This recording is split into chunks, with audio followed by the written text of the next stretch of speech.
Eliona vendos të përballet me Benitën për një situatë që e ka acaruar prej kohësh. Ajo afrohet dhe nis të flasë me një ton të prerë dhe emocional, duke mos kursyer asnjë ndjenjë të saj. Që nga fillimi, fjalët e saj janë të drejtë për drejta dhe të vendosura, duke bërë të qartë se nuk ka ndërmend të tërhiqet. Eliona fillon duke i thënë Benitës se ajo është një person i ligë dhe i keq. Ajo thekson se nuk është hera e parë që Benita sillet në këtë mënyrë dhe se veprimet e saj nuk janë të drejta. Fjalët e saj bien rënd në dhomë, duke krijuar një tension të menjëhershëm dhe dramatik që ndjehet nga të gjithë banorët. Ndërsa vazhdon debatin, Eliona i shpjegon se ndihet e lënduar dhe e shgënjur nga qëndrimet dhe veprimet e Benitës. Ajo i thotë se Benita nuk bën për asgjë, duke e quajtur atë një person kot dhe pa vlerë në situata të rëndësishme. Çdo fjalë e thënë është e mbushur me mlleth dhe shgënjim, duke treguar qartë që emocionet e saj janë të forta dhe të pakontrollueshme. Benita përpiqet të reagojë, por shikimi i Elionës është i ashpër dhe vendimtar. Ajo nuk lë hapësirë për diskutim dhe nuk pranon asnjë justifikim. Eliona përsërit disa herë se ata nuk janë mirë dhe se marrëdhëniet brenda shtëpisë nuk mund të funksionojnë kështu. Fjalët e saj janë të fuqishme dhe dramatike, duke bërë që çdo banor tjetër të ndjejë tensionin e situatës. Gjatë debatit, Eliona nuk ndalet. Ajo i tregon Benitës se çdo përpjekje për të ndrequr situatën është e kotë dhe se ajo nuk mund të ndërtojë asgjë me dikë që sillet në mënyrë kaq të keqe. Ndërsa fjalët e saj rrjedhin, ajo përshkruan qartë se si ndjenjat e saj janë të lënduara dhe se çdo veprim i Benitës duket si një tradhti ose një veprim i pavlerë. Debati vazhdon për disa minuta, duke u bërë gjithnjë më i tensionuar dhe emocional. Atmosfera brenda dhomës është e ngarkuar me mlleth dhe shgënjim, dhe çdo fjalë e Elionës e bën momentin të ndjerë dhe dramatik. Shikimet, heshtjet dhe veprimet e vogla e bëjnë situatën të duket edhe më intensive. Në fund, mesazhi i Elionës është i qartë dhe i prerë. Ajo nuk mund të ndjejë asgjë pozitive për Benitën dhe nuk do të lejojë që veprimet e saj të ndikojnë më në emocionet e saj. Ky moment nuk është thjesht një përplasje verbale, por një pikë kthese emocionale që do të ndikojë në marrëdhëniet dhe dinamikën brenda shtëpisë për ditët në vazhdim.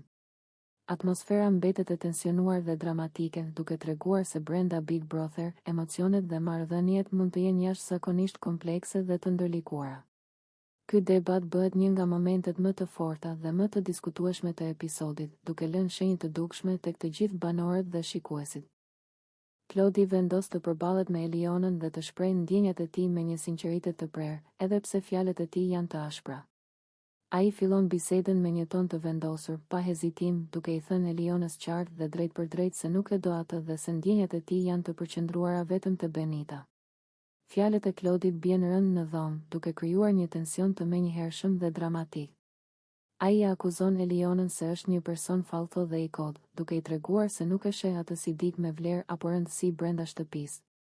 Çdo fjalë e thënë duket e menduar për të shkatëruar çdo iluzion që Eliona mund të kishte për marrëdhënien e tyre. Eliona përpiqet të reagojë, por shikimi i Klodit është i ftohtë dhe vendimtar. Ai nuk lë asnjë hapësirë për diskutim dhe nuk pranon asnjë justifikim. Fjalët e tij janë të drejtë për drejta, ti nuk bën për gjë. Ky koment e godet Elionën në thelb dhe krijon një tension emocional që e bën situatën të ndjerë dhe dramatike për disa minuta rresht. Ndërsa Klodi vazhdon të flasë, ai thekson se zgjedhja e tij është e prerë dhe se ndjenjat e tij janë të sinqerta vetëm për Benitën. Ai i tregon Elionës se çdo përpjekje e saj për të fituar afeksionin e tij është e kodë dhe se nuk ka shanse që ai të ndryshojë mendje. Çdo fjalë e tij është e fuqishme dhe e ngarkuar me emocion, duke i bërë të gjithë banorët e tjerë të ndihen të përfshirë në tensionin e momentit. Eliona nuk mund ta fshehë zhgënjimin dhe mllefin që ndjen. Ajo përjeton një kombinim emocionesh, ndjen tradhti, refuzim dhe një ndjenjë të thellë të padrejtësisë. Lotët e saj janë të dukshëm ndërsa përpiqet të përballojë atë që sapo ka dëgjuar. Banorët e tjerë e shikojnë me vëmendje, disa përpiqen të ndërhyjnë, ndërsa të tjerët qëndrojnë më njanë, duke ndjerë dramatikën e situatës. Atmosfera brenda dhomës bëhet gjithnjë më e ngarkuar emocionalisht. Çdo pauzë, çdo shikim dhe çdo frymëmarrje e Klodit dhe Elionës thekson tensionin midis tyre. Fjalët e tij, ashpërsia dhe vend Dosmëria e bëjnë momentin të ndjerë dhe të paharrueshëm, duke treguar qartë se marrëdhëniet brenda shtëpisë mund të jenë shumë komplekse dhe të ndërlikuara. Debati vazhdon për disa minuta, me Claude-in që përsërit disa herë se zgjedhja e tij është e prerë dhe se ndjenjat e tij janë vetëm për Benitën, ndërsa Eliona përpiqet të kuptojë dhe përballojë atë që sapo ka ndodhur. Ky është një moment që nuk është thjesht një përplasje verbale, por një pikë kthese emocionale dhe dramatike që do të ndikojë në dinamikën e shtëpisë për ditët në vazhdim. Në fund, mesazhi i Claude-it është i qartë dhe i pakthyeshëm. Ai nuk ka asnjë ndjenjë për Elionën, zgjedh Benitën dhe nuk do të ndryshojë mendje. Ky moment krijon një tension të madh emocional dhe mbetet i paharrueshëm për të gjithë banorët dhe shikuesit. Eliona vendos të përballet me Benitën për një situatë që e ka acaruar prej kohësh. Ajo afrohet dhe nis të flasë me një ton të prerë dhe emocional, duke mos kursyer asnjë ndjenjë të saj. Që nga fillimi, fjalët e saj janë të drejtpërdrejta dhe të vendosura, duke bërë të qartë se nuk ka ndërmend të tërhiqet. Eliona fillon duke i thënë Benitës se ajo është një person i ligë dhe i keq. Ajo thekson se nuk është hera e parë që Benita sillet në këtë mënyrë dhe se veprimet e saj nuk janë të drejta. Fjalët e saj bien rënd në dhomë, duke krijuar një tension të menjëhershëm dhe dramatik që ndjehet nga të gjithë banorët. Ndërsa vazhdon debatin, Eliona i shpjegon se ndihet e lënduar dhe e shgënjur nga qëndrimet dhe veprimet e Benitës. Ajo i thotë se Benita nuk bën për asgjë, duke e quajtur atë një person kod dhe pa vlerë në situata të rëndësishme. Çdo fjalë e thënë është e mbushur me mllef dhe shgënjim, duke treguar qartë që emocionet e saj janë të forta dhe të pakontrollueshme. Benita përpiqet të reagojë, por shikimi i Elionës është i ashpër dhe vendimtar. Ajo nuk lë hapësirë për diskutim dhe nuk pranon asnjë justifikim. Eliona përsërit disa herë se ata nuk janë mirë dhe se marrëdhëniet brenda shtëpisë nuk mund të funksionojnë kështu. Fjalët e saj janë të fuqishme dhe dramatike, duke bërë që çdo banor tjetër të ndjejë tensionin e situatës. Gjatë debatit, Eliona nuk ndalet. Ajo i tregon Benitës se çdo përpjekje për të ndrejtur situatën është e kodë dhe se ajo nuk mund të ndërtojë asgjë me dikë që sillet në mënyrë kaq të keqe. Ndërsa fjalët e saj rrjedhin, ajo përshkruan qartë se si ndjenjat e saj janë të lënduara dhe se çdo veprim i Benitës duket si një tradhti ose një veprim i pavlerë. Debati vazhdon për disa minuta, duke u bërë gjithnjë më i tensionuar dhe emocional. Atmosfera brenda dhomës është e ngarkuar me mllef dhe shgënjim, dhe çdo fjalë e Elionës e bën momentin të ndjerë dhe dramatik. Shikimet, heshtjet dhe veprimet e vogla e bëjnë situatën të duket edhe më intensive. Në fund, mesazhi i Elionës është i qartë dhe i prerë. Ajo nuk mund të ndjejë asgjë pozitive për Benitën dhe nuk do të lejojë që veprimet e saj të ndikojnë më në emocionet e saj. Ky moment nuk është thjesht një përplasje verbale, por një pikë kthese emocionale që do të ndikojë në marrëdhëniet dhe dinamikën brenda shtëpisë për ditët në vazhdim. Atmosfera mbetet e tensionuar dhe dramatike, duke treguar se brenda Big Brother, emocionet dhe marrëdhëniet mund të jenë jashtëzakonisht komplekse dhe të ndërlikuara. Ky debat bëhet një nga momentet më të forta dhe më të diskutueshme të episodit, duke lënë shenjë të dukshme tek të gjithë banorët dhe shikuesit. Eliona vendos të përballet me Claude-in për situatën që e ka lënduar dhe e ka acaruar për shumë kohë. Ajo afrohet dhe nis një debat të hapur, duke mos e kursyer asnjë ndjenjë të saj. Me një ton të prerë dhe të vendosur, ajo i thot Claude-it se ndihet e përdorur dhe e mashtruar. Sytë e saj janë të mbushur me mllef dhe shgënjim, ndërsa çdo fjalë që thot bie rënd në ajrin e dhomës. Eliona e akuzon Claude-in për të mos qenë i sinqert dhe për të ecur sipas interesave të tij. Ajo i thot se ai e ka përdorur për lojë, për të provuar emocionet dhe reagimet e saj, dhe se nuk ka pasur asnjë ndjenjë të vërtetë për të. Çdo fjalë e saj është e mbushur me dhimbje dhe mllef, duke bërë që atmosfera të bëhet menjëherë e ngarkuar dhe dramatike. Ndërsa flet, Eliona nuk mund të fshehë shgënjimin që ndjen ndaj Claude-it. Ajo i thot se ndjehet e refuzuar dhe e lën mënjan tani që ai është fokusuar te Benita. Ky fakt e bën atë të ndihet e poshtëruar dhe e përdorur, duke shpërthyer emocione të forta që nuk mund t'i mbajë më brenda.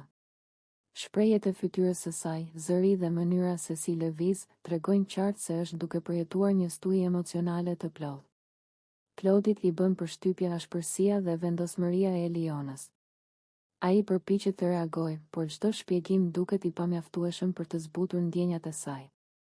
Ndërkohë, banorët e tjerë ndjekin me vëmendje debatin, disa duke u përpjekur të ndërhyjnë, të tjerët duke qëndruar mënjan dhe duke ndjerë tensionin e madh që mbulon dhomën. Eliona nuk ndalon. Ajo i tregon Claudit se ndjenjat e saj ishin të sinqerta dhe se e kaluara mes tyre nuk ka të bëjë me lojë, por me një lidhje emocionale që ajo mendonte se kishte vlerë. Ajo thekson se tani ndihet e lënë dhe e refuzuar, dhe se sjellja e tij e fundit e ka bërë gjithçka edhe më të dhimbshme. Debati zgjatë për disa minuta, duke u bërë gjithnjë e më i tensionuar. Çdo fjalë, çdo shikim dhe çdo pauzë ndërsa Eliona flet e bëjnë momentin të ndjerë dhe emocional. Tensioni rritet ndërkohë që ajo përpiqet të bëjë të qartë se si e ka ndjerë veten dhe sa shumë është dëmtuar nga refuzimi dhe shmangia e Claudit. Në fund, mesazhi i saj është i qartë dhe i prerë. Ajo nuk është e lumtur që është përdorur si lojë dhe nuk mund të pranojë të refuzohet për dikë tjetër. Ky debat nuk është thjesht një përplasje momentale, por një pikë kthese emocionale që do të ndikojë në marrëdhëniet brenda shtëpisë dhe në mënyrën se si banorët e tjerë perceptojnë Claudin dhe Elionën. Atmosfera mbetet e ngarkuar, me tension të dukshëm dhe emocione që nuk shuhen lehtë. Ky moment bëhet një nga episodet më të diskutueshme dhe dramatike, duke treguar qartë se brenda shtëpisë së Big Brother, ndjenjat dhe marrëdhëniet mund të jenë shumë të komplikuara dhe të ndërlikuara. Limi afrohet Dolces në një moment që nuk kalon pa u vënë re nga banorët e tjerë. Pa shumë fjalë, ai e përqafon, duke e afruar pranë vetes dhe me një ton të sigurt e të drejtë për drejtë i thotë: "Hajde afër këtu, të puth një herë lëre Albën, se nuk e dua atë." Fjalët e tij bien rënd në ajër dhe krijojnë menjëherë reagime të ndryshme rreth e rrotull. Dolce qëndron pranë Limit e qetë, ndërsa përqafimi i tij duket i qëllimshëm dhe i menduar. Limi vazhdon të sillet me vetbesim, duke treguar hapur se zgjedhja e tij është Dolce dhe jo Alba. Ky veprim nuk është thjesht një moment afrimi, por një deklaratë e hapur që sjell tension dhe komente të pashprehura mes banorëve. Banorët e tjerë i ndjekin lëvizjet e tyre me vëmendje. Disa shikojnë me habi, disa me mosbesim, ndërsa të tjerë e kuptojnë se ky veprim i Limit është një mesazh i qartë për gjithë shtëpinë. Ai e mban Dolcen pranë, flet me tone të qeta, por të vendosura, dhe e bën të qartë se ndjenjat e tij nuk janë më të shpërndara, por të drejtuara vetëm nga ajo. Ndërkohë, emri i Albas përmendet dhe krijon një tension të padukshëm. Edhe pse ajo nuk është drejt për drejt e pranishme në moment, fjalët e Limit për të bëhen pjesë e bisedave dhe mendimeve të banorëve. Situata merr për masa emocionale, sepse të gjithë e dinë historinë e mëparshme dhe përplasjet që kanë ndodhur. Limi vazhdon të qëndrojë afër Dolces, duke treguar se ndihet rehat dhe i sigurt me të. Ai flet lirshëm, qesh lehtë dhe sillet sikur ka marrë një vendim të prerë. Dolce e dëgjon dhe qëndron pranë tij, ndërsa momenti i afrimit mes tyre bëhet gjithnjë e më i dukshëm. Ky episod zgjas në kohë dhe krijon një atmosferë të ngarkuar në shtëpi. Shikimet e banorëve, heshtjet e shkurtra dhe lëvizjet e vogla tregojnë se ky veprim i Limit nuk është i parëndësishëm. Ai përfaqëson një ndarje të qartë nga e kaluara dhe një afrim të fortë me Dolcen, duke lënë pas Albën. Situata vazhdon të përflitet edhe pas momentit të përqafimit. Banorët diskutojnë mes tyre, sec. Ili formon mendimin e vet, ndërsa Limi vazhdon të sillet i qetë dhe i vendosur. Ky moment mbetet një nga ato çaste që ndikojnë drejt për drejt në dinamikën e shtëpisë, duke sjellë tension, emocione dhe pritshmëri për atë që do të vijë më pas. Përqafimi dhe fjalët e Limit bëhen simbol i një zgjedhjeje të hapur, duke treguar se brenda shtëpisë së Big Brother, marrëdhëniet ndryshojnë shpejt dhe çdo veprim ka peshën e vet. Atmosfera mbetet e ngarkuar dhe plot emocione, duke e bërë këtë një nga momentet më të komentuara dhe më domethënëse të ditës brenda shtëpisë. Limi ulet përballë Dolces në një moment që duket i qetë në pamje të parë, por që mbart shumë tension dhe domethënie. Ai fillon të flasë me një ton të prerë, pa hezitim, duke i bërë të qartë asaj se ndjenjat e tij janë të drejtuara vetëm në një drejtim. Limi i thot Dolces se nuk e do Albën dhe se ajo për të nuk ka më asnjë vlerë emocionale. Fjalët e tij dalin të ftohta dhe të drejtë për drejta, duke treguar se ai ka marrë një vendim të qartë. Ai vazhdon bisedën duke shpjeguar se, sipas tij, Alba është budallaqe dhe se nuk ia vlen të qëndrosh pranë një personi që nuk të kupton dhe nuk të përmbush. Limi shprehet se koha që ka kaluar me Albën ka qenë e kodë dhe se nuk e sheh veten më në asnjë formë pranë saj. Çdo fjali që thot duket sikur mbyll një kapitull dhe nuk lë hapësirë për rikthim. Dolce e dëgjon me vëmendje, pa e ndërprerë, ndërsa Limi vazhdon të theksojë se ajo është e vetmja që dëshiron pranë vetes. Ai i thot se me të ndihet mirë, se ndihet i kuptuar dhe se vetëm me Dolcen dëshiron të qëndrojë. Tonet e tij bëhen pak më të buta, por vendosmëria mbetet e njëjtë. Ai e përsërit disa herë se nuk I intereson më Alba dhe se ndjenjat e tij janë të fokusuara vetëm te Dolçea. Atmosfera gjatë kësaj bisede bëhet e ngarkuar emocionalisht. Edhe pse nuk ka zëra të lartë apo debate, fjalët e Limit kanë peshë dhe ndikim. Banorët e tjerë që ndodhen përreth e ndjejnë tensionin dhe e kuptojnë se kjo bisedë nuk është e zakonshme, por një deklaratë e fortë që mund të ndikojë në gjithë dinamikën e shtëpisë. Limi vazhdon të flasë për mënyrën se si e sheh të ardhmen e tij brenda shtëpisë, duke e përjashtuar plotësisht Albën nga çdo skenar. Ai thotë se nuk dëshiron drama, nuk dëshiron konfuzion dhe se ka zgjedhur rrugën e tij. Për të, Dolçe është zgjedhja e vetme dhe këtë e thot pa frikë dhe pa u ndalur. Biseda zgjat për disa minuta, me Limin që vazhdon të theksoj vendimin e tij dhe Dolçen që e dëgjon në heshtje. Çdo pauzë, çdo shikim dhe çdo fjalë e thënë e bën momentin edhe më të rënd emocionalisht. Është e qartë se kjo nuk është thjesht një bisedë e zakonshme, por një pikë kthese në marrëdhëniet brenda shtëpisë. Ky moment mbetet I fortë dhe I ndjer, sepse tregon hapur se si Limi e ka ndarë mendjen dhe se si ndjenjat e tij janë përqendruar vetëm te Dolçea. Fjalët e tij krijojnë tension, emocione dhe reagime të pashprehura, duke e bërë këtë një nga bisedat më domethënëse dhe më të komentuara brenda shtëpisë së Big Brother.